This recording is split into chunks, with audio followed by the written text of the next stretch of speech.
முத்தமிழாய் மலர்ந்த என் தாய் தமிழுக்கு முதல் வணக்கம். ஆன்றோருக்கும் சான்றோருக்கும் மறுவணக்கம். அது தென் முறையின் துவக்கம். பாருக்குள்ளே நல்ல நாடு நம் பாரத நாடு என்றார் பாரதியார். அப்படிப்பட்ட இந்திய நாட்டின் அரசியலமைப்பு எப்படிப்பட்டது தெரியுமா? அதை உருவாக்கிய சட்ட மேதை எப்படிப்பட்டவர் தெரியுமா? முதலில் அரசியலமைப்பு என்றால் என்ன?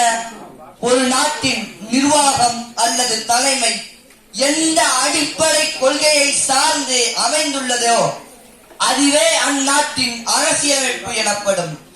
நம் நாட்டின் அரசியலமைப்பு மற்ற அனைத்து நாடுகளை விடவும் மேம்பட்டது, தனித்துவமானது. ஏன் அப்படி சொல்கிறேன் என்றுதானே கேட்கிறீர்கள்? சொல்கிறேன், கேளுங்கள். உலகில் எழுதப்பட்ட அனைத்து அரசியலமைப்புகளை விடவும் மிகவும் நீளமானது நம் நாட்டு அரசியலமைப்பு.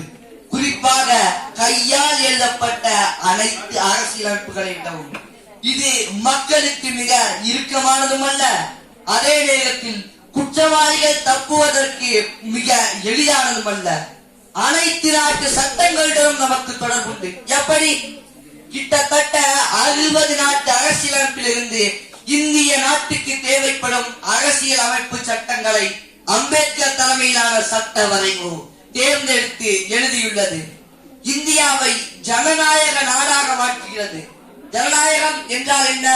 அதாவது வார்டு கவுன்சிலர், உறுப்பினர்கள், முதலமைச்சர்கள் போன்ற அனைவரையும் ஓட்டு போட்டு தேர்ந்தெடுக்கும் உரிமையை வழங்குகிறது. இந்தியாவை குடியாட்சி நாடாக மாற்றுகிறது. ஒற்றை குடியுரிமையை வழங்குகிறது. இப்படி பல்வேறு சிறப்பம்சங்களை கொண்டுள்ளது. முக்கியமாக இந்தியாவை சமயச்சார்பற்ற நாடாக மாற்றுகிறது. இன்னும் 2 உள்ளது, ஆனால் அதை மக்கள் சட்டமாக பார்ப்பதில்லை, வாய்ப்பாக பயன்படுத்திக் கொள்கிறார்கள். அப்படி என்ன என்றுதானே கேட்கிறீர்கள்? சொன்னவுடனே புரிந்து கொள்வீர்கள். ஓட்டு 18 வந்த அனைவருக்கும் வாக்குரிமை வழங்குகிறது. இந்தியாவை சுதந்திரமான நாடாக மாற்றுகிறது. இப்படி பல்வேறு சிறப்பம்சங்களை கொண்டது இந்திய நாட்டின் அரசியலமைப்பு. நீங்கள் நினைக்கலாம், இது அரசியலமைப்பு சட்டமே இத்தனை சிறப்பாக உள்ளதென்றால் அதை இயற்றியவர் பெரும் அரசியல்வாதியாக இருக்கலாம் என்று. ஆனால் சகோதரர்களே, ஒரு சாதாரண குடும்பத்தில் பிறந்து கீழ் சாதி என்று ஒதுக்கப்பட்டு தொட்டால் தீட்டி என்றவர்கள் மத்தியில் படித்து வாழ்ந்து முன்னேறி பின்னாளில் இந்திய அரசியலமைப்பு சட்டத்தையே தீட்டி என்று தீட்டிய மாமேதை டாக்டர் அம்பேத்கர். ஆம், இந்தியா சுதந்திரம் அடைந்தவுடன் நேரு தலைமையிலான அரசு அம்பேத்கரை சட்ட அமைச்சராக தேர்ந்தெடுத்தது. அம்பேத்கர் தலைமையிலான சட்ட வரைகுழு அப்பொழுது பல்வேறு நாடுகளில் இருந்து இந்திய அரசியலமைப்புக்கு போகும் சட்டங்களை தேர்ந்தெடுத்து எழுதியது. நரேன் பிகாரி ரைசாடா இதை தன் கைப்பட எழுதினார். 1949 நவம்பர் 26 இந்திய அரசியலமைப்பு சட்டம் ஏற்றுக்கொள்ளப்பட்டது.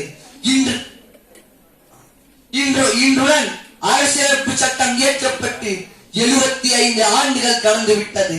அதைத்தான் இன்று வரை ஒவ்வொரு ஆண்டும் ஜனவரி 26 குடியரசு தினமாக கொண்டாடி வருகிறோம். நானும் ஒருமுறை சட்டமன்றம் சென்றேன்.